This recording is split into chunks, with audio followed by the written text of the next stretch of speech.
Join us now as Heather Volchko and Lathyrelle Eiler discuss high leverage practice number 10, how to conduct functional behavioral assessments to develop individual student behavior support plans. Let's hear what they have to say. Welcome to A Little TLC, the podcast where we explore the dynamic world of education. Join our host, Heather Volchko, as this season we focus on high leverage practices, known as HLPs.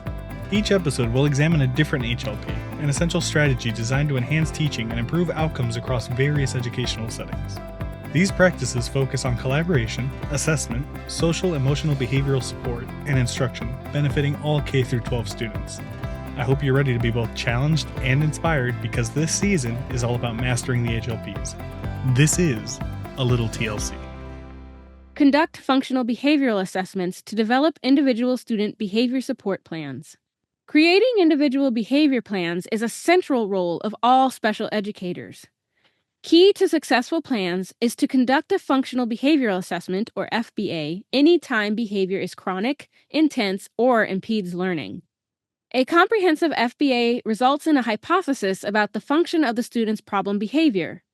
Once the function is determined, a behavior intervention plan is developed that A, teaches the student a pro-social replacement behavior that will serve the same or similar function, B, alters the environment to make the replacement behavior more efficient and effective than the problem behavior, C, alters the environment to no longer allow the problem behavior to access the previous outcome, and D, includes ongoing data collection to monitor progress. For this high leverage practice, we are talking about conducting functional behavioral assessments to develop individual student behavior support plans. It is a massive high leverage practice that entire master's experiences are built off of.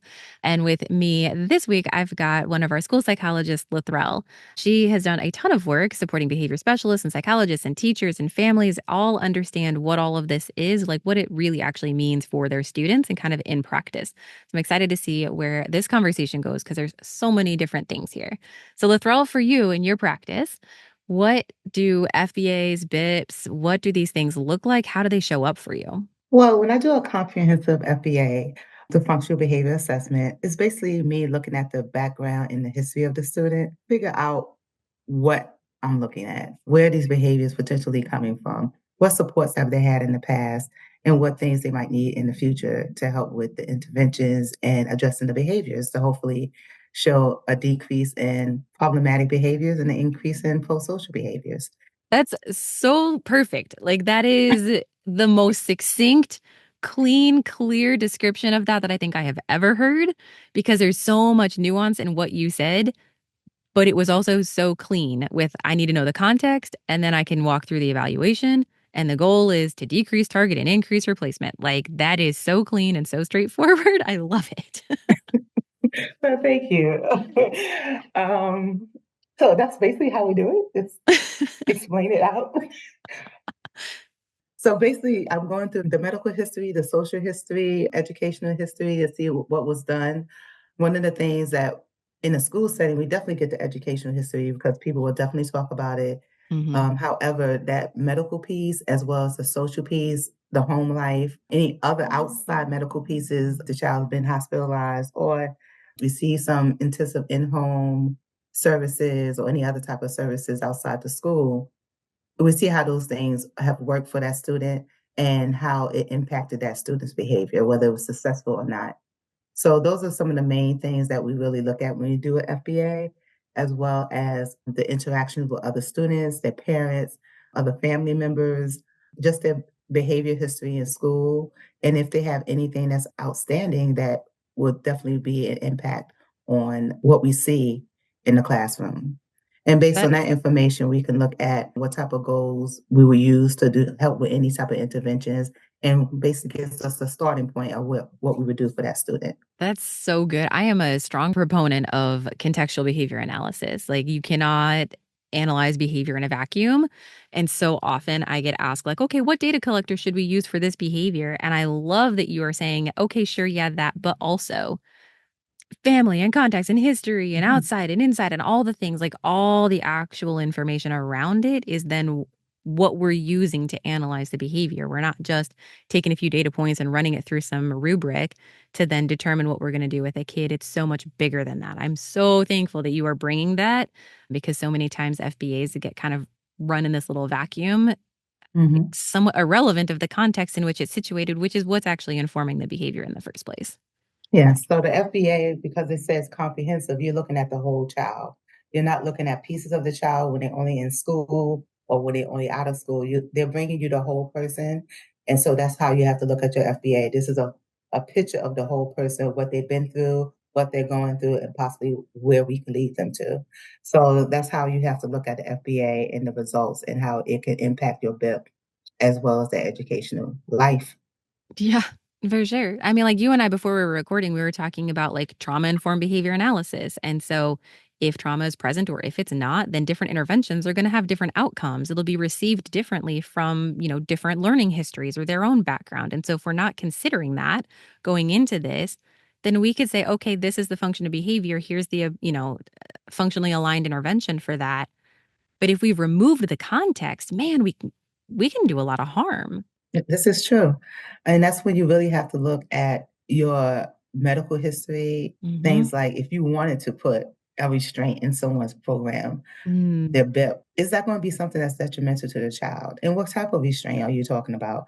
There's different things that you have to look at when you're looking at the FBA. And that's why it's important to make sure that's comprehensive and that you have all the relevant information in that FBA because again, it guides you to what you want to do for that intervention.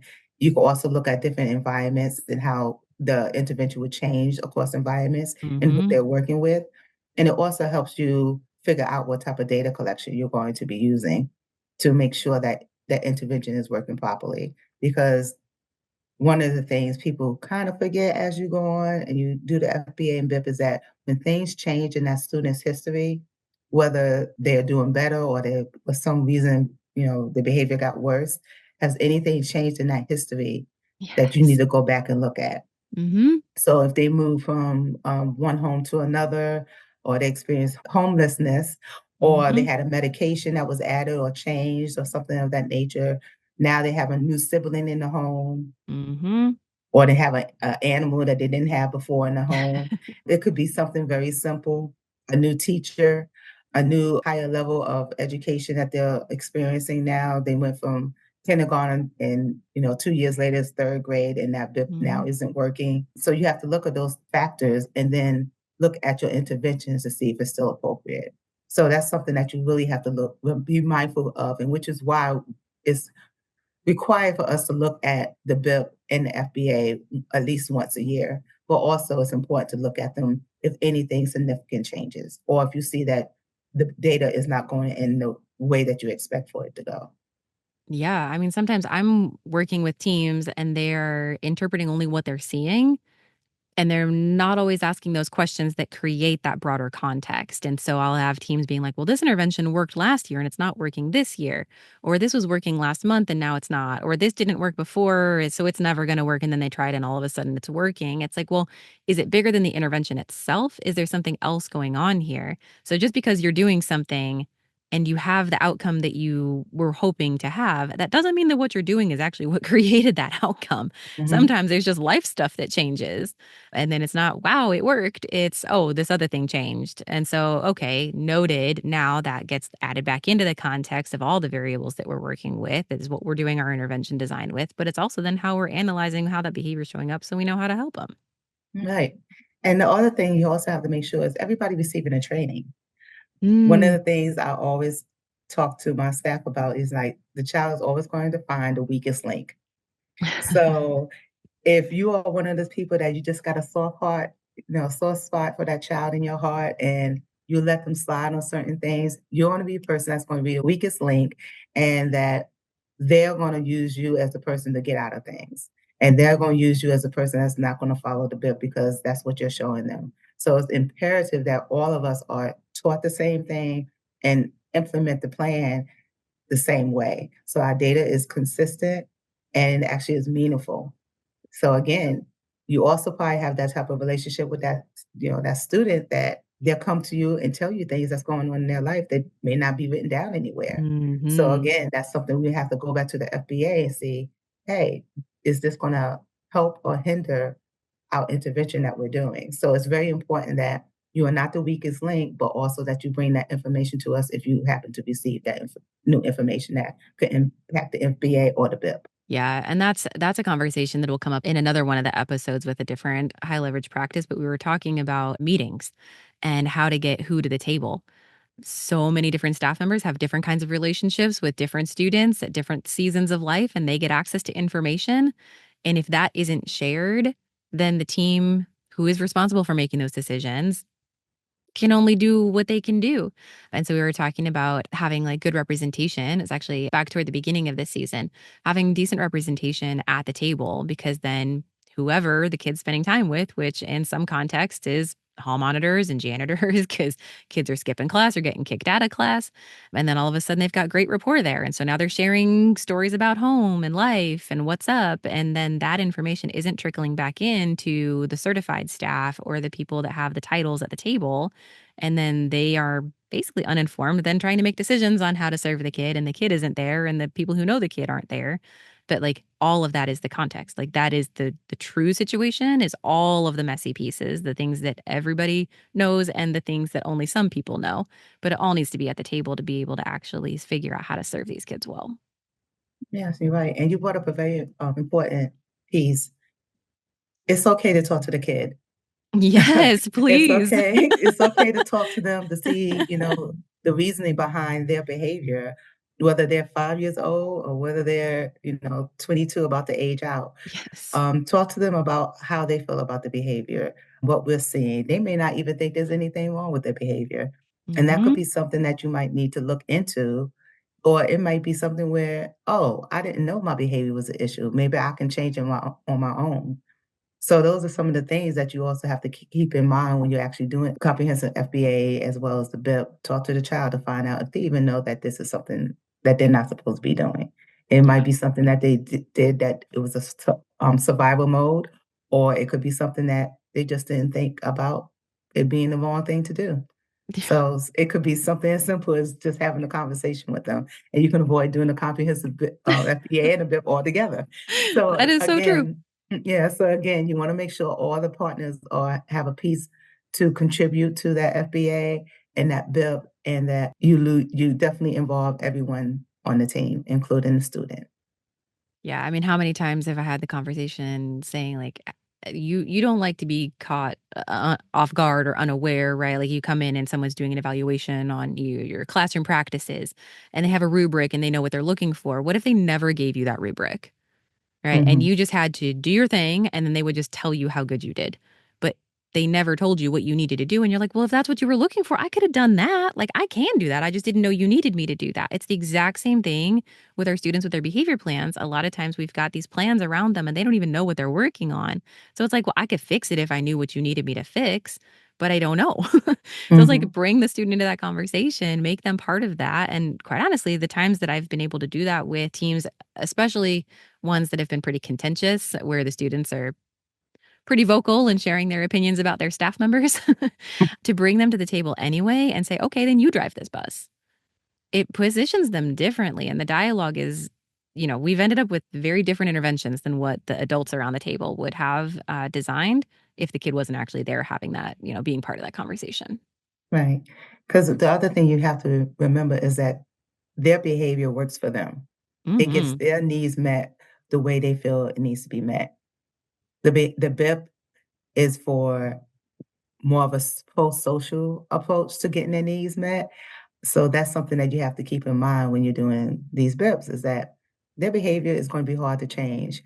And one of the things I also tell the team is that behavior gets worse before it gets better. Hmm. Because again, they're looking for that weakest link. They're going to try to do everything to make things as difficult as possible so you'll stop.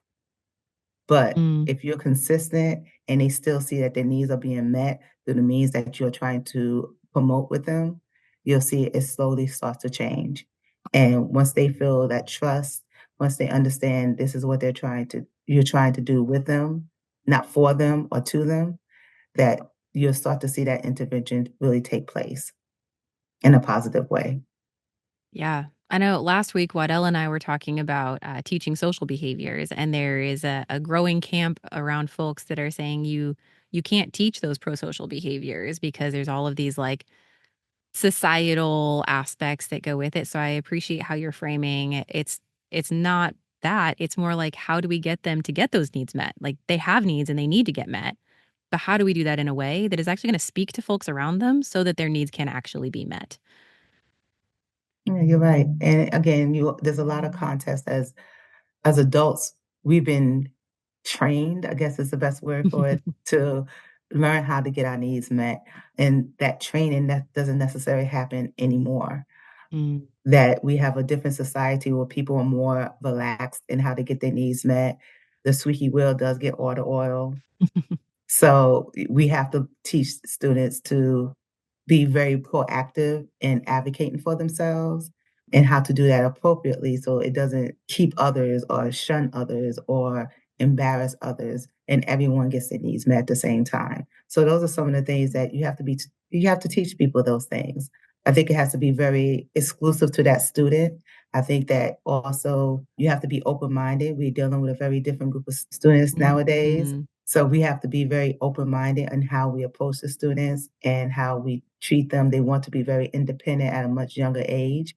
And some of them, just from the backgrounds that they come from, they had to be older. They had to be the adult in the home for whatever reason. And so you might have to approach them like another adult, but also realizing they're a child and they still have a lot of things to learn. And that this is our opportunity to allow them to be a child while teaching them the most appropriate way. This may not be something that's exclusively in a BIP or you might find in the FBA, but this might be your approach when you're working with that student. Well, yeah, because you're talking about, typically that BIP, that behavior plan is going to hold the what, but you're talking about the how. So I can do this with them. I can apply this intervention. I can collect this data, whatever. But how I do that, like how do I position them as a partner in that as opposed to the intervention is being done to them, right? And can I walk with them in a way that does honor them as a human or a partially grown human and like walk that with them so it's not just that top down approach. It's just I'm here because I'm the staff and you're here because you have needs and so I'm here to meet your needs. Is how can we collectively meet those needs together and you can show me what you got and I can keep bumping and buffering and boosting along the way as part of that process. Yes, exactly. And so it's all about you're teaching social behaviors, you're addressing the behaviors, you're also getting that background information and you're being sensitive to that environment that they grew up in. And students will recognize that. They definitely will understand if you understand their background. Mm. Even though they might not come out and say it, they get it. Once you tell the student, this is not the appropriate behavior, even if you are doing a bit that they may not agree with, again, if you're not part of the weakest link, everybody will basically help that student move towards that pro-social behavior that you want them to have because they really don't have another way. They don't have another outlet to meet their needs other than to do what you ask them to do. Yeah. Again, it doesn't have to be something they feel like it's being done to them, but once they start getting their needs met, again, you're gonna Mhm. start to see that positive behavior that you're looking for. Yeah. Just a natural byproduct. Yes. Yes, natural consequences, as they say. Yes. I got my needs met even though I didn't have to fight anybody to do it, but, Mhm. I talked it out and it got my needs met just as well. In fact, it's better because now I can talk everything out. Right. And again, that expands to all their learning across all different areas. And again, you're teaching them a life skill. You don't always have to fight everyone. Sometimes you can just talk it out. Yeah. Communication is key.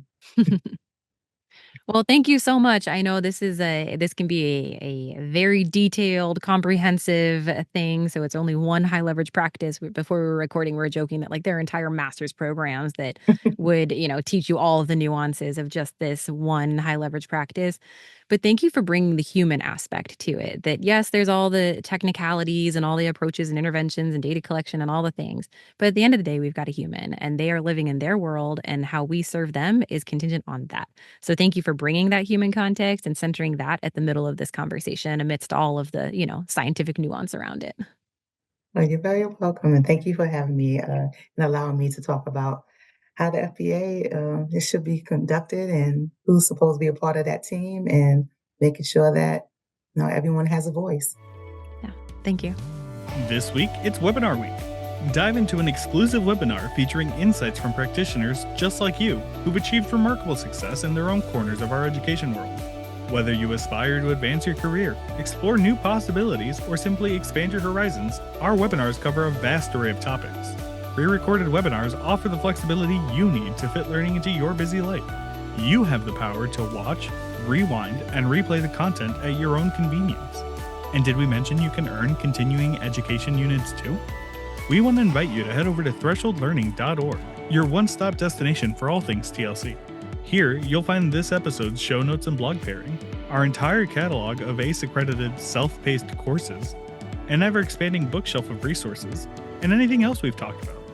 See you there.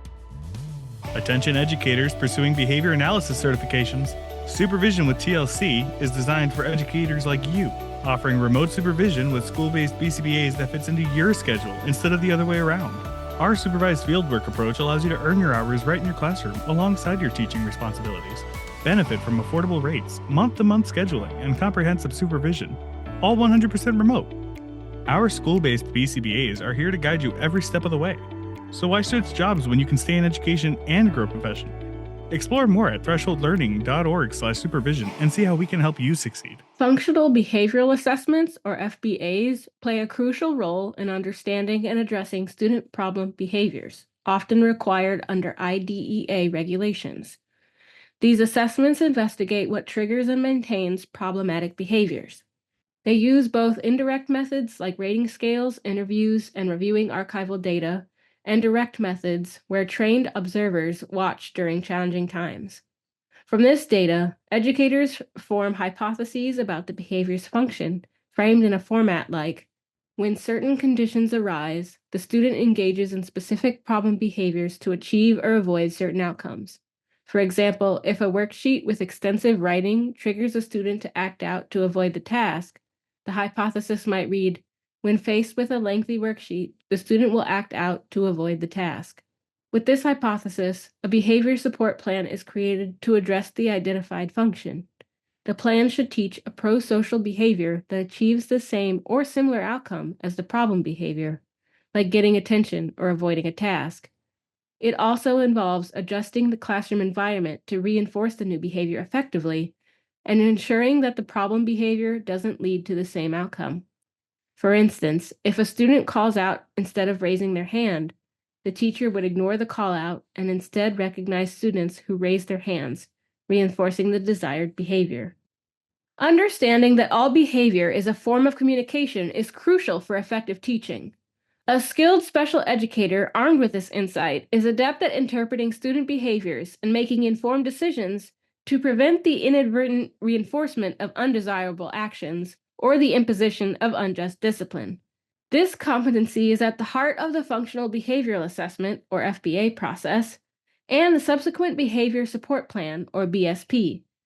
Conducting an FBA is a collaborative endeavor involving input from colleagues, HLP1, and families, HLP3, through meetings, HLP2, and drawing on a variety of data sources, HLP4.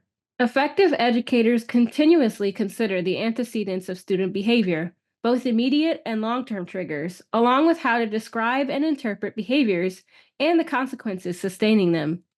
They leverage this comprehensive data and feedback to craft a BSP that aims to replace problematic behaviors with more suitable ones, ensuring these new behaviors are adaptable across different settings. When teachers effectively conduct functional behavioral assessments, FBAs, to develop individualized behavior support plans, BSPs, they start by considering the classic functions of behavior. These functions include seeking social attention, gaining access to tangible or preferred activities, escaping or avoiding aversive tasks, avoiding individuals, and seeking internal stimulation.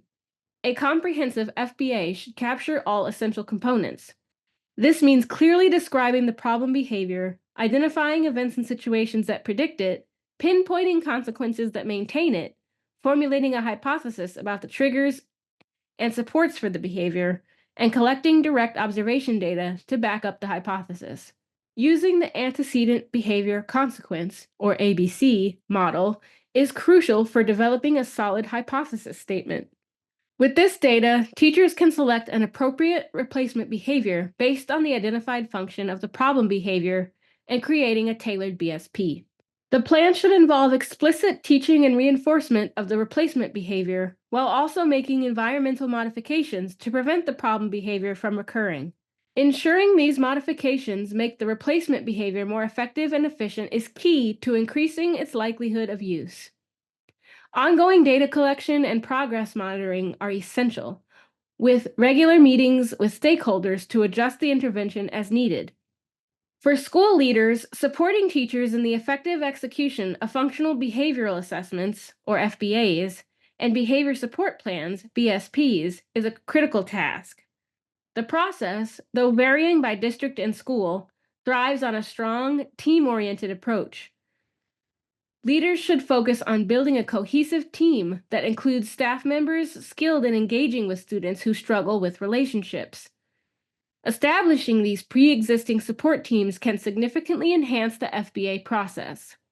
Equipping educators with the necessary skills through targeted instruction, professional development, and coaching is essential. This training should cover the entire FBA process, from leading FBA meetings to developing and implementing BSPs. Ongoing feedback and support are equally important. Leaders should actively assist teachers in utilizing data sources effectively throughout the FBA process and help them develop and use data collection tools. Regular check-ins can ensure that educators receive the additional support they need for effective progress monitoring and data collection. When it comes to addressing intensive, challenging behaviors, FBA-based intervention planning stands out as a robust and well-supported approach. While there isn't a rigid checklist of practices for conducting a comprehensive FBA, research consistently points to key elements that are crucial for its effectiveness. It's worth noting that the current standards for evidence-based practices, such as those from the What Works Clearinghouse, often emphasize multiple randomized control trials. However, both the Institute of Education Sciences and the Council for Exceptional Children recognize the value of single-subject research, which is commonly used in FBA-based intervention studies. The evidence from these studies meets the minimal standards for being considered evidence-based, reflecting a strong foundation in research and practice.